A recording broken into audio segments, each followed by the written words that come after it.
Tsunami de pesquisas eleitorais tenta entender o colapso do Lula. A gente vai começar exatamente por aí na nossa análise de hoje. E já que estamos indo direto ao ponto, aproveita logo e inscreva-se no nosso canal para não perder nada do que vem por aí.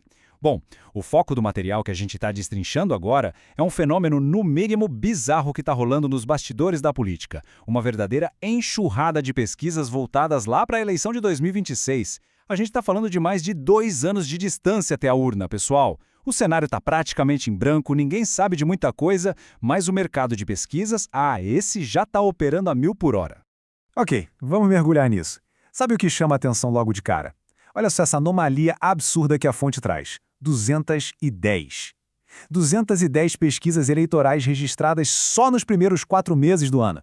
Para colocar isso numa escala que a gente consiga entender, dá basicamente quase 2 pesquisas por dia, todo santo dia, para uma eleição que está no horizonte super distante. É um volume insano de dados sendo gerados para um cenário onde não existe nem clareza sobre quem vão ser os candidatos oficiais.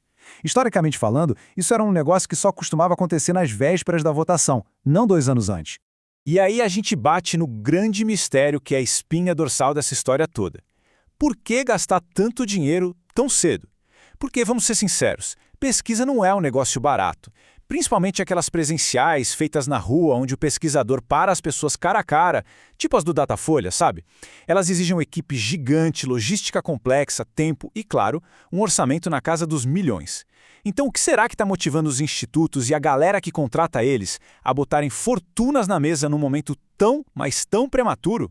A teoria do autor original é muito interessante porque divide esse mercado em 2 mundos paralelos. De um lado, a gente tem as pesquisas públicas, aquelas que saem nos jornais, na internet. A tese da fonte é que elas funcionam meio que como uma amostra grátis. É basicamente uma mega jogada de marketing super cara para os institutos mostrarem que existem, mostrarem serviço e ganharem vitrine. Mas do outro lado, aí sim é onde a grana pesada gira. É o rastreamento privado. São pacotes de dados super profundos, analíticos, trancados a 7 chaves, que são vendidos a peso de ouro para grandes figuras políticas, bancos e investidores que precisam prever o futuro para proteger o próprio capital. Agora, passando da parte mercadológica para a motivação política que está por trás de todo esse frenesi, o cenário fica um pouco mais tenso. Segundo a análise da fonte, rola um desespero evidente do establishment político tradicional. Essa máquina toda estaria encomendando pesquisas sem parar para tentar mapear e entender um pesadelo específico da classe política: o declínio constante e precoce da popularidade do presidente Lula. O argumento aqui é que existe uma urgência gigantesca nos bastidores para tentar decifrar os motivos dessa crise de aprovação antes que a coisa saia de controle de vez. Para a gente ter uma noção exata do tamanho do alerta, vamos olhar para os números do Datafolha que o material base cita. O retrato é esse aqui: 40% de avaliação negativa contra apenas 29% de avaliação positiva, e o resto fica ali dividido entre o pessoal neutro ou que não quis opinar. A fonte bate muito forte nessa tecla.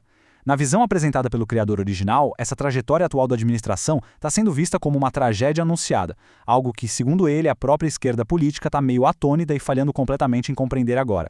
E isso ilustra brilhantemente o nosso próximo ponto: histórico de reeleições, comparando os ex-presidentes. Acompanhando a evolução no tempo, a lógica do pânico fica cristalina. Pensa só, se a gente olhar para 1998 com o FHC e para 2006 com o próprio Lula, as reeleições foram comparativamente fáceis. Eles tinham uma margem folgada, aprovação bem confortável. Aí a gente pula para 2014 com a Dilma e a gordura eleitoral já tinha derretido muito, resultando numa corrida super apertada. Chegamos no cenário recente. Em 2022, o Bolsonaro perdeu a reeleição tendo, adivinha? Exatamente 29% de aprovação positiva na época. E o alerta máximo da fonte é justamente esse. Hoje, o presidente Lula está pisando exatamente nesse mesmo e perigoso limite de 29%. Então, o que todo esse banco de dados históricos e essa loucura de pesquisas antecipadas sugere? De acordo com a tese original, a gente está vendo a consolidação de uma tendência fortíssima de antissistema e anti-incumbência. Em português claro, o eleitor parece que está constantemente punindo e rejeitando quem está sentado na cadeira de presidente, não importa o partido ou a ideologia de quem está com a caneta na mão no momento. O desgaste simplesmente virou a regra. A população está numa impaciência generalizada. E para dar sentido a essa insatisfação crônica toda, o material traz uma tese que é puramente libertária. O governo é um erro, o povo quer menos Estado. Relatando de forma estritamente analítica o que o autor diz, a ideia é que essa rejeição contínua acontece porque o público, meio que por instinto, começou a perceber que a intervenção do Estado não está resolvendo os problemas práticos do dia a dia. Na visão que ele apresenta, quanto mais o governo tenta atuar, mais ele incomoda e irrita o eleitor. Encaminhando para as conclusões da nossa fonte, o aconselhamento ideológico do autor original vai direto ao ponto.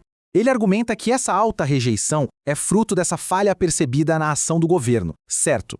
A partir daí, o material manda um aviso muito explícito para a direita política, citando até figuras nominais como Flávio Bolsonaro. O conselho prático dele é: a direita precisa abraçar de vez a pauta de diminuir o tamanho do Estado, porque, segundo a fonte, só entregando o que seria essa demanda instintiva do público por menos governo é que vai dar para quebrar o ciclo de rejeição e conseguir se manter no poder de verdade. O que culmina de forma perfeita nessa provocação final? A ansiedade absurda dos institutos correndo atrás dessas pesquisas reflete mesmo um eleitorado que acordou e agora clama por um Estado menor, como a fonte sugere? Ou será que a gente está vendo só a exaustão de uma população que exige resultados práticos na mesa? A economia girando e a vida melhorando já, independentemente de qual ideologia esteja no comando? Uma coisa é certa: enquanto existir essa dúvida no ar, os institutos de pesquisa vão continuar cobrando muito caro para tentar entregar a resposta. A gente se vê na nossa próxima análise. Até lá!